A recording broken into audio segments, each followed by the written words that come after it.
श्रावण महिना सुरू झाला ना की ऊन पावसाचा खेळ सुरू होता. आता सकाळीच मी उठले तेव्हा ना धो धो आमच्याकडे पाऊस सुरू होता आणि आता बघा कडक ऊन पडलंय.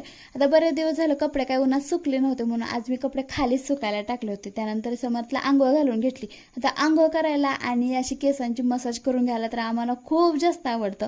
पण कपडे घालायला आम्हाला काय प्रॉब्लेम असतो काय माहित. रडून नुसता धिंगाणं घालतो, अख्खं घर डोक्यावर घेतो. आता तुमचं बाळ पण असं करतं का मला नक्की कमेंट करून सांगा. त्यानंतर इकडे देवपूजा करायला घेतली. आता मम्मी असो किंवा आजी असो देवपूजा करायला लागली ना आम्हाला असं देवांचा लाड करायचा असतो. तर आज आहे गुरुवार, त्यामुळे मला स्वामींना अभिषेक घालायचा होता. आता अभिषेकासाठी दही तर माझ्याकडे नव्हतं, फक्त दूध साखर आणि पाण्याने अभिषेक घालून घेतला. छान अशी देवपूजा करून घेतली आणि त्यानंतर मी दुपारी समर्थला झोपून माझी सगळी कामं आवरून मी गुरुवारच्या सेवा करायला घेतल्या. आता खरं तर ना ज्यांच्याकडे लहान बाळ असते त्यांना माहितीच असेल की किती जरी आपण ठरवलं ना तर आपल्या वेळेनुसार आपण ही कामं नाही करू शकत.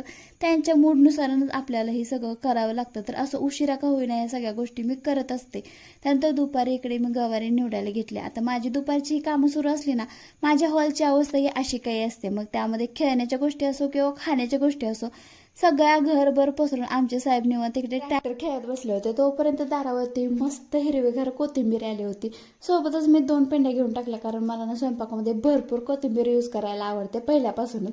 त्यानंतर गेले मी पार्लरमध्ये. आता जास्त काय नाही, फक्त थ्रेडिंग करायचं होतं आणि येता येता एका ठिकाणी ना हळदी कुंकवाला सांगितलं होतं ते सुद्धा करून आले. आता श्रावण सुरू झाल्यापासून ना संकल्पयुक्त नाही पण जमेल तशी जमेल ती सेवा मी स्वामींची करत असते.